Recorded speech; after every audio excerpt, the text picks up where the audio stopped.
Hello. ഇന്നത്തെ drawing ഒരു movie ആക്ടറിൻ്റെതാണ് കേട്ടോ. ഞാൻ ആദ്യമായിട്ട് ഈ നടനെ കാണുന്നത് പിസ എന്ന് പറയുന്ന ഹൊറർ മൂവിയിലാണ്. അന്ന് ഞാൻ കാര്യമായിട്ട് ഇദ്ദേഹത്തെ ശ്രദ്ധിച്ചില്ലെങ്കിലും പിന്നീട് വർഷങ്ങൾക്ക് ശേഷം നാനും റൗഡിന എന്ന് പറയുന്ന ഒരു തമിഴ് മൂവിയിലാണ് ഞാൻ ഈ നടനെ വീണ്ടും വളരെ കാര്യമായി തന്നെ ശ്രദ്ധിച്ചു. ആരുടെ ഇത്ര ലുക്കുള്ളൊരു പയ്യൻ, ചിരി നോക്ക്, ആ ലുക്ക് നോക്ക്. ഇതുവരെ സൂര്യ സാറിനോട് മാത്രം തോന്നിയിരുന്ന ആ ഒരു ക്രഷ് എനിക്കിപ്പോൾ അദ്ദേഹത്തോടും തോന്നി തുടങ്ങി.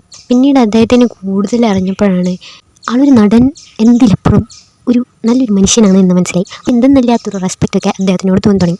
വിക്രം എന്ന മൂവിയിൽ അദ്ദേഹത്തിൻ്റെ ലുക്കും അഭിനയമൊക്കെ കണ്ട് ഞാൻ ആകെ കിളി പോയിരിക്കുമായിരുന്നു. ഫഹദ് ഫാസിൽ സാർ എങ്ങനെ ഇതുപോലൊരു ഇതിനെ മറികടക്കും എന്നതായിരുന്നു എൻ്റെ ഏറ്റവും വലിയ ടെൻഷൻ.